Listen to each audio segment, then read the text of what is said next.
Lunch எனக்கும் பாப்பாக்கும் மட்டுங்கிறனால சமைக்கல. பிரெட்டும் ஜாமையும் வச்சே முடிச்சாச்சு. அதனால ஈவினிங் போல பசிக்க ஆரம்பிச்சிருச்சு. பாவ் பஜ்ஜி செய்யலான்ட்டு அதுக்கெல்லாம் ரெடி பண்ணிட்டு இருந்தேன். நோ சொல்ல கத்துக்கலாம் அப்படின்னு தெரிஞ்சாலும், நம்ம எல்லா இடத்துலயும் அத ஃபாலோ பண்றோமான்னு கேட்டா இல்லன்னு தான் சொல்லணும். ஆஃபீஸ்லயே எடுத்துக்கோங்களேன். ஹையர் அஃபீஷியல்ஸ் யாராவது உன் வேலை கூட இந்த வேலையும் செஞ்சு முடிச்சிருப்பான்னு சொல்லிட்டா போதும். அது அவங்க மேல இருக்க பயத்தினாலயா, இல்ல இவனுக்கோ இவளுக்கோ ஹெல்பிங் டெண்டன்சி இல்லன்னு சொல்லுவாங்கங்கிற பயத்திலயான்னு தெரியல.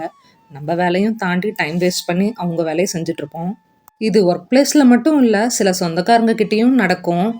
நம்மள ஏதாவது தப்பா நெனச்சுருவாங்களோ, இல்லன்னா நாளைக்கு அவங்கள எப்படி ஃபேஸ் பண்றது அப்படிங்கிறதுக்காகவே அவங்க செய்யறதோ, சொல்றதோ நமக்கு சுத்தமா பிடிக்கலனா கூட நோ சொல்லாம அட்ஜஸ்ட் பண்ணி போய்ப்போம்.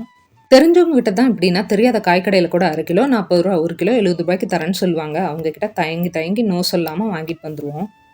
நம்ம வாழ்க்கை நம்ம வாழ்றதுக்கு தான். அவங்க கிட்ட அவார்ட் வாங்குறதுக்குலாம் இல்ல. அதனால தயங்காம நோ சொல்லி பழகலாம். அவங்க யாரும் நம்ம கூட கடைசி வரைக்கும் வரப்போறதில்ல.